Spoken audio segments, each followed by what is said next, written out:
Welcome back to the REVan channel. Today I am coming to you from a top secret secure area at Ford Motor Company, and you might be wondering, why am I standing in front of an SN95 Mustang? Well, this is not just any SN95 Mustang. This car goes back many years. It was a special project at Ford, and it's got something super special under the hood. On the side it says Boss 351 because this thing has a 351 in it, but it's not the 351 you're thinking about. So before we get started, I just want to thank everybody who's checked out the channel recently. We've been putting up a lot of content. We're over 60,000 subscribers, but we're going for that 100,000 mark. So if you're new to the channel, please be sure to hit that subscribe button. Always leave a comment, hit the like button. We want to know what you want to hear, what you want to see. And now, let's get to it. So this is Greg Coleman. Greg has been involved with this car from the start. So at about 2003, we all know the Terminator was out, but Ford was looking for some other options for high performance engines. And Greg and Kevin Bird and a bunch of guys in the special engine department came up with this, the V10. Take a look at that. A V10 Mustang from Ford, Boss 351 it was kind of dubbed. And Greg was one of the guys that was on this car, on the engineering team. It was not something that was really funded by mainstream Ford or promoted by mainstream Ford. So it was kind of an undercover operation. And I was very fortunate in that I got to drag test this thing for Muscle Mustangs and Fast Fords magazine. I had no idea what I was going to do when I went up to Detroit. I was not told, hey, you're coming to drive a V10 Mustang. I was just told to show up in Detroit, go to Milan Dragway, and be involved in a special project. And that is where I met Kevin Bird, and I also met Greg. So Greg, you're back on this car. This car has an incredible history, and it was lost, not lost, but it was kind of like lost for a while. So tell me, let's get into first how it came, back on the scene, and then we'll get into the details of the car. Well, the time that it was lost, it was more hidden than lost. We knew where it was, but the powers that be, if you will, the vehicle control guys, were looking for this car because it's the oldest prototype on the books, and they wanted it off of the books. There was no reason to justify having it. It wasn't an active program. It was 10, 12, 15 years old, so they wanted to get rid of it. So we hid the car. A lot of people risked a lot to keep this car going. Jim O'Neill, Paul Vella, Don Mash, Mike Shelby, lots of guys that kind of risked a career move to keep this car going. So let me ask you a question, because people might not fully understand that. So what would be like the typical death or lifespan of a car like this, a prototype or a project build, and why would it go away? Typically it's 3 or 4 years. You get through the prototype phase, maybe it takes 2 or 3 years to get through prototype, and then you go through launch. Once the product is launched, there's really no reason to keep the prototypes around. They're a liability, so they're going to get crushed. So then, how did the car get hidden, as we say, all these years? Because we're talking, 20 plus years ago. I wanted to take a quick second and introduce our brand new channel sponsor, Beef Jerky Unlimited. My good friend Tommy Delago has come up with an incredible product. He's got a full line of beef jerky made right in Michigan in the USA. Tommy tunes nitro dragsters, top fuelers for a living. He's got a whole lineup of different flavors. Original, A1, he's got bacon flavored, he's got nitromethane. He's also got some sweet stuff if you like the sweet tooth. But this is a great snack whether you're doing carnivore, whether you just like the beef jerky. So check them out online at beefjerkyunlimited.com. Yeah, it's just a matter of keeping the car moving. I remember getting a phone call from the Research and Innovation Center where the car was located at that time that says, hey, vehicle control's in the building, we need help. And as I walked in a side door, I saw 3 guys pushing a car under a cover down a hallway. It was this car. There was somebody behind the wheel and they're telling them a little right, a little left as it's under a cover. They were pushing it to a location where vehicle control had already looked for it, because they knew that, it wasn't in that garage, so let's push it down the hallway and put it in that garage. It was a total team effort to keep this car under wraps for all those years. Right, so like 6 or 7 years ago, it resurfaced, and Matt Lever, another friend of mine at Ford, told me that the car was available to drive, and I happened to be in Detroit like that week. So I met him at an undisclosed location. I got to drive it. This was really before I did my YouTube channel, so I just did a Facebook Live with, like an iPhone 4, so yep, totally pixelated, but everybody went nuts. Yep. And then I was supposed to drive it again. They were going to put tires on it. It was really in a poor state at that point. It needed a lot of TLC, and then it just disappeared off the face of the earth again until you called me about a month ago. The car got pulled out for the 10 millionth Mustang celebration at Flat Rock Assembly. It was there with a lot of the other significant Mustangs that we keep in the fleet for just heritage, for history. At that time, I got a hold of Bruce Griggs, and we put some new bushings in the front end. We put new tires on it and spruced it up for that event. It really didn't need any much more than that. Since then, it was put back into a secure area to try and keep it preserved. We knew that it was okay that somebody had requested it for the 10 millionth Mustang celebration, but we weren't sure that the car wasn't still in danger of getting crushed. So we put it back in that undisclosed location you talked about until the Heritage Collection came along. When the Heritage Collection came along, Kirsten Mueller, who had been pivotal in keeping this car preserved, talked with the right people and arranged that we transfer the car into the Heritage Collection. So it's safe at this point. That's fantastic. So the car was safe, but then it became not very usable or drivable, and that's kind of where you come in. But before we get into that, I think people who really are unfamiliar with the car kind of want to know the history and what this engine actually is. So why don't we turn back the clock a little bit to about 2001, and if you could, first and foremost, this car really starts with an engine, and the idea of an engine, of a V10 Ford engine, right, before it even existed as a running car. So right, why don't you tell us about the history of this engine and kind of how it came to be? The group that is responsible for this engine were actually part of advanced V engine engineering in the late 90s and early 2000s. The management at that time was exploring ways to get more displacement out of the modular engine family.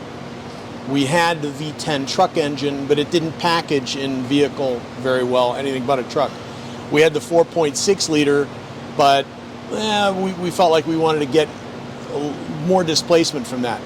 So our management kicked us off to do a cylinder block. At first they tried an iron block. We tried brazing one together. Didn't work. We actually went to the Windsor Casting Center and rubbed cores and came up with a 10-cylinder aluminum block, very much like the Mach 1 Marauder block. We had just finished up the 2000 Cobra R as a team and used those cylinder heads as a pattern and made up V10 castings for the cylinder heads. Crankshaft, camshaft that was easy enough to design, those were built in-house out of billet in Ford's machine shops. Pretty much everything else on the car, except for the intake manifold, exhaust, and oil pan, was right off the shelf. Terminator pistons and rods, valve train, valves, springs, cam drive, FIAD, all of that is right off the parts book. The intake manifold was made from cast off 2000 Cobra R intake manifolds with a lot of time on a bandsaw and some talented fabricators. We fabricated the plenums, the crossover tube, narrowed it up to go from a 5.4 deck height to the 4.6 deck height. Made up a set of shorty headers. Cut up 2 Canton oil pans to make one. Pretty much everything else is off the shelf. So as you can see on the manifold, because that's important, it is a cross ram style. So this inlet on this side and this plenum feed that bank, and then of course this feeds that side with the crossover or balance to balance out the plenum. But how much, Greg, how much thought and engineering went into figuring out runner lengths and plenum sizes and things like that? Because this is such a unique engine as far as cubic inch displacement, what you guys desired for RPM range, and then of course being the 2 extra cylinders. You would be surprised at how much it was based on experience and intuition as much as it was anything else. This was not an approved program. Once we passed the block, the management that was asking for that basically moved on. We didn't have another manager, and we just kind of took it upon ourselves. The group did. Our supervisor at that time was a guy named John Bruni. John is the guy that everybody wants to work for. And when he said, hey, we've got this block, we've got everything designed, let's just follow through on it, let's see where we go. So there was not an engineering budget, there wasn't headcount, there wasn't funding to do this. So we had to go on experience and intuition more than we did on actual engineering and testing. Right, it's my understanding through, having been involved in this car from the beginning and then still being friends with you and Kevin, that I've heard millions of stories on the car, we've talked about it many times, but these people that Greg is talking about gave up their own free time on this project and their expertise. This was not a, come to work and work on this car kind of situation. This was, hey, we're hot rodders and we want to see this thing come to fruition. So we're going to have to put our own time and energy, and it was come to work, do what was assigned to you as quickly as possible so we could go have fun with this. Right. And then, you're talking about back then getting things machined, getting things welded, getting things, like you said, brazing and, cylinder heads and valve trains and all, gathering all the parts and pieces. Yeah. Corporate credit card. I was going to ask you, so how do you pull all that stuff off? Well, there's no manager up in the corner office, so I'm retired now. I can tell the truth. It was the department fab card and corporate credit cards, and just put it on the line, guys. Let's get this done, and it did. You could never pull that off today. It was a great time to be an engineer at Ford, and the lack of oversight was incredibly refreshing. I understand that fully. Coming from the magazine days, me and Camposano did a lot of things that would probably not be approved by the corporate lawyers, testing cars in the desert at top speed and all the drag strip stuff we did. But so let's get into the meat of the engine, if you will. Just take me through from top to bottom as far as cams, compression ratio, how much power did it make? We know it was a 351, or you said a 350.7. 350.75. Okay, 4.6 liter 4-valve Marauder or Mach 1 engine of the early 2000s. If you picture that engine with 2 more cylinders, you have the concept for this engine.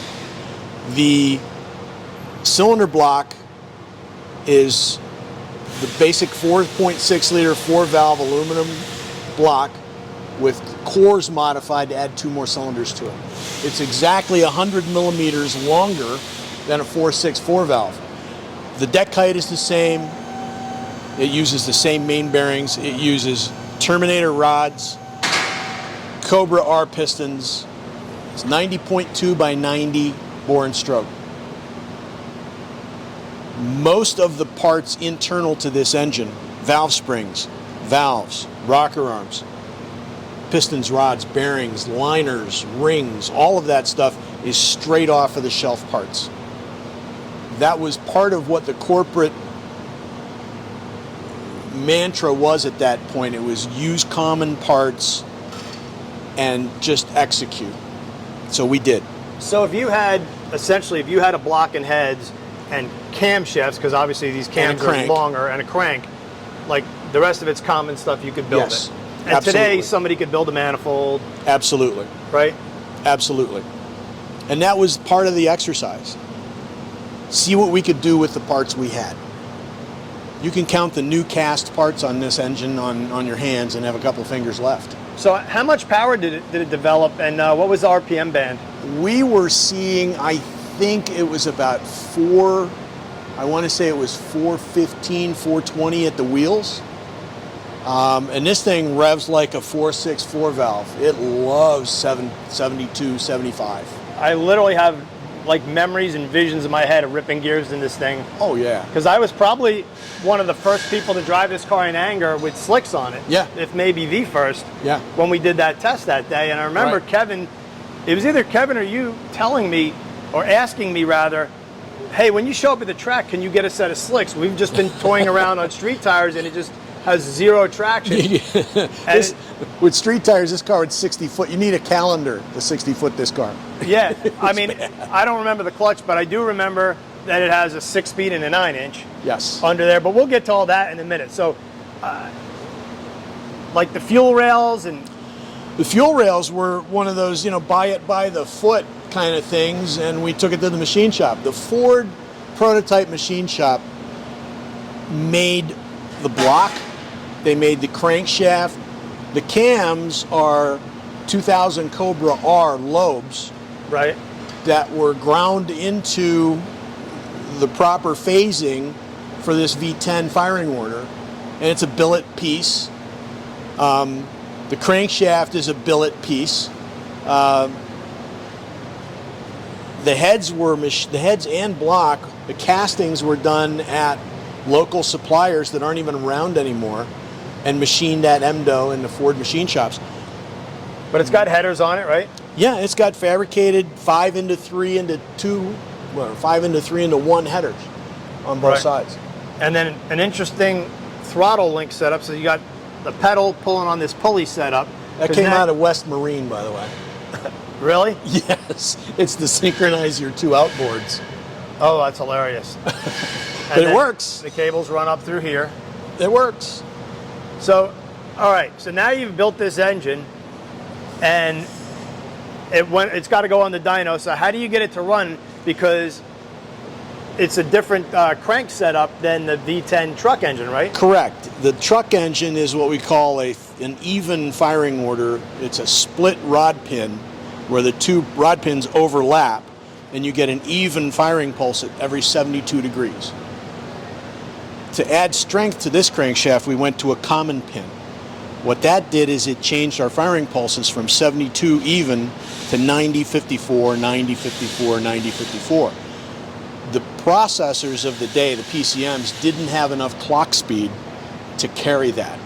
We would run out of spark control at maybe 3,000 RPM because the PCM couldn't keep up with it. So we installed a second crank position sensor and a second cam position sensor and split it into 2 PCMs.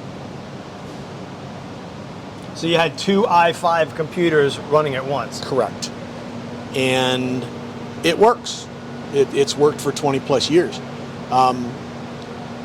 There's modern PCMs now that can handle the 90-degree odd fire V10. That's one of the reasons why the car is here today and doesn't have any wiring on it, as you can see, is we're upgrading to a more modern control system in order to keep this car available for the next generation of engineers to get into and see what's possible. Find out that, gee, the limits aren't really what we thought they were. We can go a lot further than that. Right. Now there was a point in time where now you've developed an engine, you got it running, it's surviving, and there was a point in time, correct me if I'm wrong, that this could have been the Ford GT engine. We really felt like this engine was a viable choice for the Ford GT. It built its heritage. It built its entire reason for being on endurance racing. You don't have superchargers in endurance racing because of heat issues. This engine was actually scaled up for the Daisy Roadster concept car. It was bored and stroked to 6.4 liters and had an internal chain-driven dry sump system for that car. We had intended all along to see if we could get somebody to put one of those engines into a Ford GT. It never happened. And that was a 427, right? Okay, the 427 concept, Jay Mays and Chris Theodore and several other of the leadership team had driven this car and really thought the engine was great. And they had a concept on the drawing board called the 427. They came to us and said, can you punch this thing out to 427 cubic inches? We sat right there in the conference room and pulled out a calculator and sat down and took some notes and agonized and huddled for a minute and said, well, no, but we can lie about it. We can tell you it's 427 cubic inches all day long. So that was the 427 concept in 02 or 03 that went on to become the Fusion. That car is part of the Heritage Collection as well. That engine still runs just fine. That's awesome.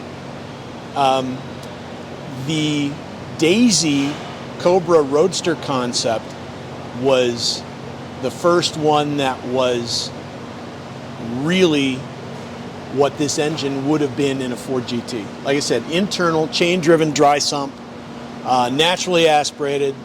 That engine made about 475. Right. And there was no tuning done to it. It was just, here's the engine, it runs, do a power pull. Oh, okay, it's pretty good. It could have been. There was some backdoor CAD work that was done to package this engine into a Ford GT. Right. It was nice and low. There was like 78 millimeters between the pan rail and the bottom of the oil pan, all included. Keeping moving with the timeline, you now have a completed engine. You guys are proud of what you've done. You're sitting there staring at this beast, and you had to be thinking to yourself, all right, well, what do we do now? Yes. And we went to the supervisor from our department that was kind of in charge of what went in and out of dyno. And we said, hey, we got this engine, and we think we have a controls thing figured out for it. We'd really like to get it into a cell. He told us we were a bunch of tractor driving, trash burning rednecks, and it was not an approved program. It had no funding. It was not ever going to make it into a Ford dyno cell. So this car was in the parking lot with a 2000 Cobra R powertrain in it. We looked into what it would take to put this engine in this car and found out it wouldn't take much. It already had a T56 and a 9-inch in it from doing the Cobra R development work. So we took the 544 valve out and put this engine in it and took it to our friend Dan Millen over at Livernois, pulled out the corporate credit card and paid for the dyno tuning on their chassis dyno. Huh.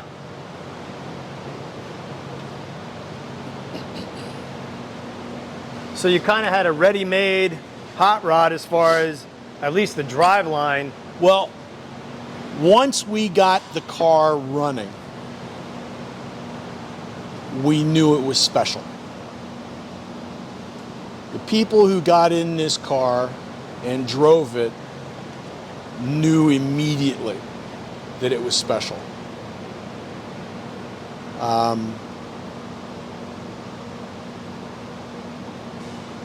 mean, it just had to be instant smile on your face, because I know when I drove it, I was so taken aback as far as, you know, how good it sounded, how quickly it revved, how much power it had. Yeah. I want to say we ran 1150s at close to 120 with miles an hour that day. Yeah. Which, remember, this is like 2003.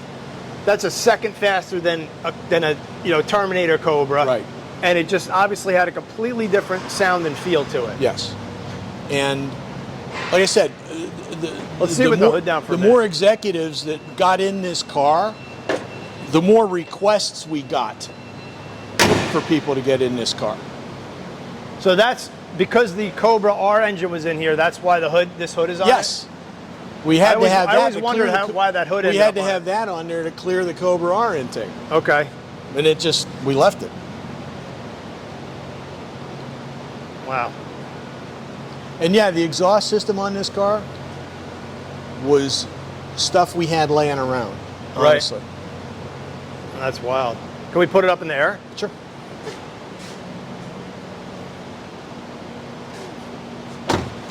I've actually never seen under it, so. You'll be quite disappointed.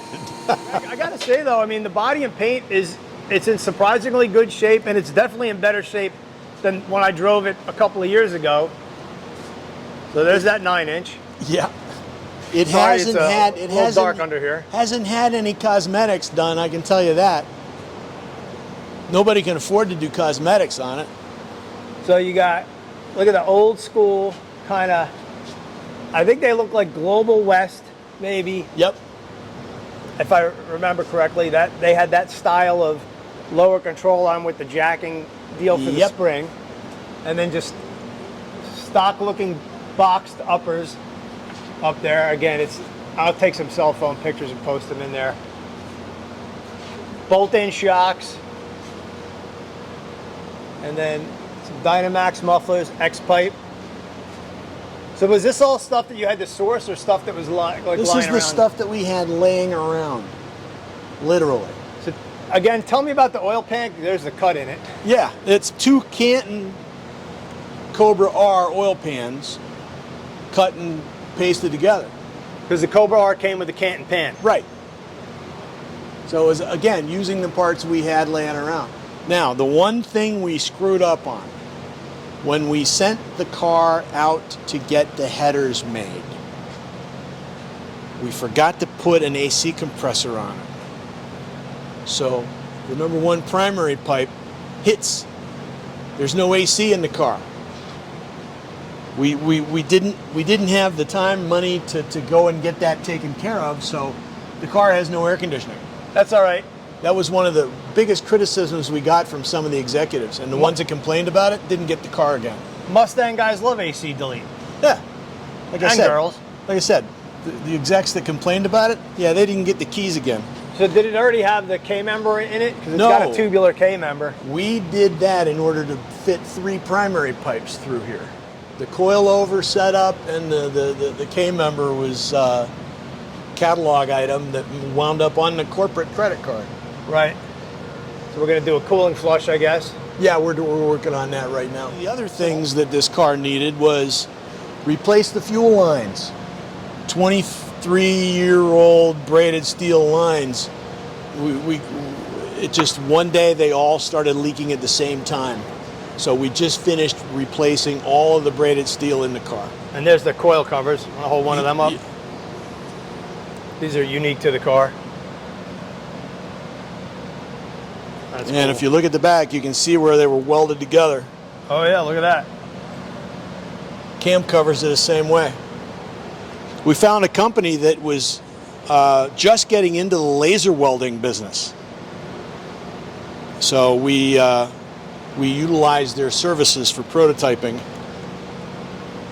So just so you guys know, the goal is to get this thing back, and we're going to dyno test it, dyno tune it on the channel, and then according to Greg, I'm going to get to drive this thing again, maybe not at the drag strip, but we'll definitely take it out for a rip, bang some gears, listen to the noise, Oh, yeah. and have some cameras in there, so we'll take you guys for a ride in the V10 Boss 351 Mustang, right? That's the plan? Oh yeah.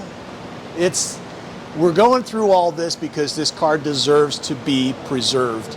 And if we're going to preserve it, we need to preserve it in the condition that it makes sense. I mean, it's an absolute piece of Mustang history. Yes. Even though the engine didn't come to fruition, I'm sure just like all the prototypes, you know, something down the line in production came from this car. Lessons learned. Yes. Could really be anything. Just inspiration. Just to create enthusiasm for the product and for the process.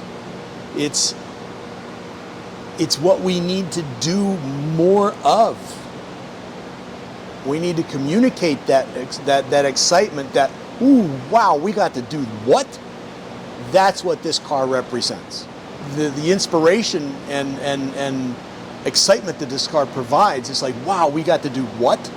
You know, that's why all the guys that were associated with this program still rally around it today. Whether they work at Ford, whether they've moved on, whether they've retired, this car was enough to gather those guys together time after time after time. It's brought you back to look at it.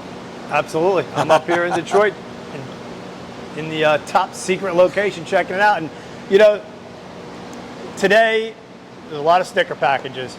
And this thing is not about stickers. It's about a custom-built engine, passion, a dream, a desire to do something out of the box, different, exciting. That's the only sticker on the car right there, and that's really all it needs. It's kind of cool that you guys gave it that name, and it really could have been a Boss 351, because in true Boss 351 fashion, this car really fits that.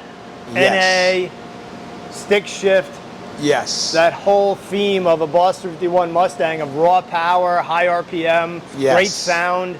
Yes. 5-day beard and ready to brawl. Yep. Such a cool deal. Yeah. Greg, thank you so much for inviting me up here. I am super excited. I know everybody on the channel is going to be elated to see where this thing goes, but what a fantastic story of this car. And it's really nice that you and the guys are bringing this thing back to life. We're going to have so much fun. Thanks for the tour today. Oh, yeah. And don't forget to subscribe if you haven't already done so. Hit that like button. Greg, any final words? I'm thrilled that you're helping us to communicate this car's story, to get it out there. This business is all about the enthusiasm and the just love of doing this kind of work. And I'm thrilled that you're getting that word out there for us. Well, I know everybody out there is going to love this thing. I love it. It's a part of my history and a story that I, can tell and bring something to the table. So I can't wait to get the thing running, see it on the dyno, and then hit the streets and bang some gear. So thank Cool. you so much. Yeah, man. It's all good. Thanks.